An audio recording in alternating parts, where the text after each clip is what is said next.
The safer you become, the more isolated you feel internally. At first, emotional walls feel powerful. You stop oversharing. You stop depending on people too much. You become harder to manipulate, harder to disappoint. And for a while, it feels like growth. Because pain decreases when nobody gets close enough to hurt you. But there's a hidden cost to this kind of self-protection that most people don't notice immediately. Stop oversharing. The safer you become emotionally, the more isolated you often feel internally. Because human connection requires openness. Not complete openness with everyone, but enough vulnerability for another person to truly know you. And when every interaction is filtered through caution, relationships can start feeling emotionally distant, even when people are physically close. You may laugh with people, talk with people, spend time around people. But internally, there's still a wall. A part of you that never fully relaxes, never fully trusts, never fully arrives emotionally. And over time, that creates a quiet sadness that's difficult to explain. Because loneliness doesn't always come from being alone. Sometimes it comes from feeling unseen while surrounded by others. That's the paradox of extreme self-protection. It protects your heart from pain, but can also protect it from love, comfort, and connection. And eventually, survival mode stops feeling like survival. It just starts feeling empty.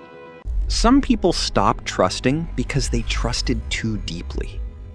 The people who struggle most with trust are not always emotionally cold people. Sometimes they're the opposite. Sometimes they are the people who once loved too deeply, trusted too fully, forgave too many times, stayed loyal long after they should have walked away. And when someone with a deep emotional capacity gets betrayed, the impact can be devastating. Because they don't experience connection casually. They feel it intensely. So when trust breaks, it doesn't just create disappointment. It changes the way they see people entirely. Especially if the betrayal came from someone they never expected. A close friend, a partner, a family member. Someone who made them feel emotionally safe before becoming the source of pain. That kind of experience creates confusion inside the nervous system because the brain starts asking, if even the people I trusted most could hurt me, then who is actually safe? And once that question settles deeply enough, emotional caution becomes automatic.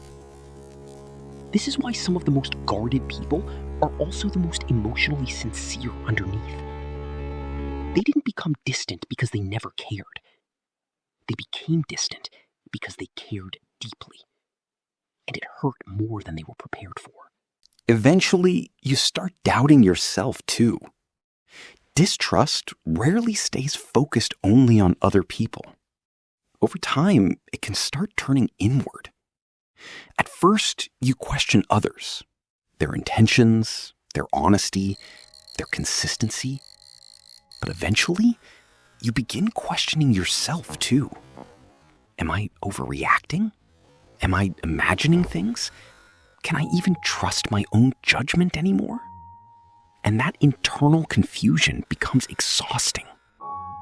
Because when someone has experienced repeated emotional disappointment, they often lose confidence in their ability to feel safe with people.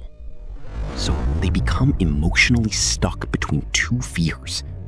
The fear of trusting the wrong person and the fear of pushing away the right one. That internal conflict creates emotional numbness over time. You stop reacting naturally. You suppress emotions before they fully surface. You become disconnected from your own vulnerability because vulnerability feels unsafe. And eventually, you may not even recognize yourself emotionally anymore. You just know you're tired. Tired of analyzing everything. Tired of carrying emotional tension constantly. tired of feeling guarded, even around people who care about you. But this is the part many people never realize. The goal was never to become cold. The goal was to stop getting hurt. And somewhere along the way, self-protection simply became stronger than connection.